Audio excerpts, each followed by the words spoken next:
పెళ్లి. వయసు వచ్చిన ప్రతి ఒక్కడు గీతా గోవిందంలో విజయ్ దేవరకొండలాగా దీని గురించి కలలు కంటూనే ఉంటాడు. కానీ ఒక్కసారి చేసుకున్న తర్వాత ఈ కళ నిజం అవ్వకుండా ఉంటేనే బాగుండేది అనుకుంటాడు. అయినా మన డైరెక్టర్లు చాలా తెలివిగలోళ్ళు. హీరో హీరోయిన్ పెళ్ళవ్వగానే శుభం కాటేస్తారు కానీ వాళ్ళ పెళ్ళైన తర్వాత స్టోరీని సినిమా ఎవరు తీయరు. ఎందుకంటే లోపల ఏమున్నదో మొత్తం డొల్లే.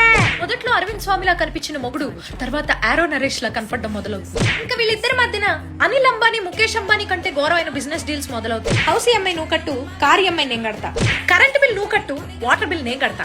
ఇక పోను పొద్దున్నే ఎవరిదారిని వాళ్ళు పోతారు, సాయంత్రం ఎవరిదారిని వాళ్ళు పడుకుంటారు. ఈ విధంగా పూర్తిగా రూమ్మేట్స్ లా మారుతారు. ఏళ్ళు గడుస్తున్న కొద్దీ ఒకరి మీద ఒకరికి ప్రేమానురాగాలు పెరిగేది ఒకే ఒక్క రోజు. అదే ఇద్దరు కూర్చుని ఒక ఫుల్లు కొట్టినది. రోజు వీళ్ళిద్దరూ ఒకరి మొహం ఒకరికన్నా స్విగ్గీ జొమాటో వాళ్ళ మొహం ఎక్కువ చూస్తూ ఉంటారు. ఒకే ఇంట్లో ఉన్న ఇన్స్టాగ్రామ్ రీల్స్ ఫార్వర్డ్ చేసుకోవడం తప్ప వీళ్ళ మధ్య పెద్ద కమ్యూనికేషన్ ఏ ఉండదు. ఇంటికి ఎవరైనా చుట్టాలు వస్తే అన్యోన్య దంపతులుగా వీళ్ళు ఇచ్చే పర్ఫార్మెన్స్ ఉంటుంది. అయ్యప్ప సాక్షిగా చెప్తున్న ఆస్కార్ విన్నింగ్ పర్ఫార్మెన్స్. ఒకే ఊరిలో రెండు కత్తుల్లాగా ఒకే చూరు కింద రెండు వ్యక్తులుంటే వాళ్లే మొగుడు పెళ్ళాలి. మీరు ఎప్పుడైనా అబ్జర్వ్ చేశారా? పెళ్ళైన 10-15 ఏళ్ల తర్వాత సరదాగా వాళ్ళ పెళ్లి వీడియో వాళ్లే ప్లే చేసుకుంటున్న కపుల్ని ఎక్కడైనా చూసారా? చూడరు. పెళ్ళంటే ఇద్దరి మనసులు కలవాలి అనుకుంటున్నారా? వీళ్ళ తల్లిదండ్రుల మనసులు కూడా కలవాలి. అసలు వాళ్ళవే కలవాలి.